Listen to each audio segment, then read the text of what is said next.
నాకు తెలిసి ఒకటి వెళ్తే ఒకటి రావడానికి లేదు. ఇదిగో బ్రో, అయినా సరే కుకింగ్కి ప్లేస్ బాగానే ఉంది. కరీస్ డాన్స్ రెస్టారెంట్ స్టైల్లో ఫ్రైడ్ రైస్ ట్రై చేద్దామని అనుకుంటున్నాం, కానీ ఏమోదో తెలియదు.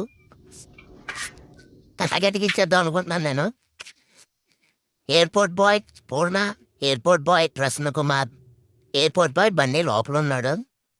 మ్యాటర్ ఏంటంటే డీమార్ట్కి వెళ్ళొచ్చాం. చిన్న పని ఉండి ఏదో రైస్ ప్యాకెట్ తీసుకోవాలని రైస్ ప్యాకెట్కి వెళ్ళొచ్చాం. పూర్ణ ఉన్నాడు కదా, ఫ్రైడ్ రైస్ ఏదో చేస్తానని చెప్పి దారిలో గుడ్లు, ఉల్లిపాయలు, పచ్చిమిరకాయలు అన్నీ కూడా కింద వాళ్ళు ఇచ్చారు. గుడ్లు కిళ్ళగొట్లో కొన్నాం, ఆ పచ్చిమిరకాయలు, క్యారెట్ కింద ఆయన ఇచ్చాడు. కింద హోటల్ ఉంటుంది, ఆ హోటల్ ఆయన ఇచ్చాడు.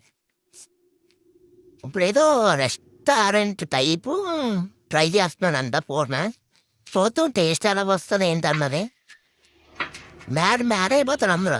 మ్యాడ్ అంటే ఇది అపార్ట్మెంట్లు కడతారు కదా, ఆ పైకి వెళ్ళిపోవాలి మ్యాడ్ అంటే. రెడీ రైస్ కూడా కుకింగ్ అవుతుంది.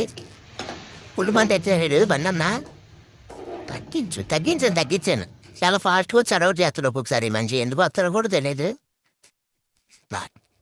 ఏది కారమో ఏది ఉప్పో ఏంటో కూడా తెలీదు. అన్నీ ఓపెన్ చేసి ఏంటని అడుగుతున్నాడు పూర్ణ. మరి ఫ్రైడ్ రైస్ చేస్తానని టాప్ లెవెల్కి తీసుకెళ్ళిపోతాననేది అన్నాడు.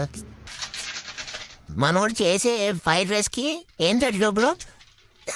సోయా సాస్ కావాలంట. చాలా పోయింది రైస్. డిమార్ట్ రైస్ కదన్నా చాలా బాగా ఉడిపోయింది.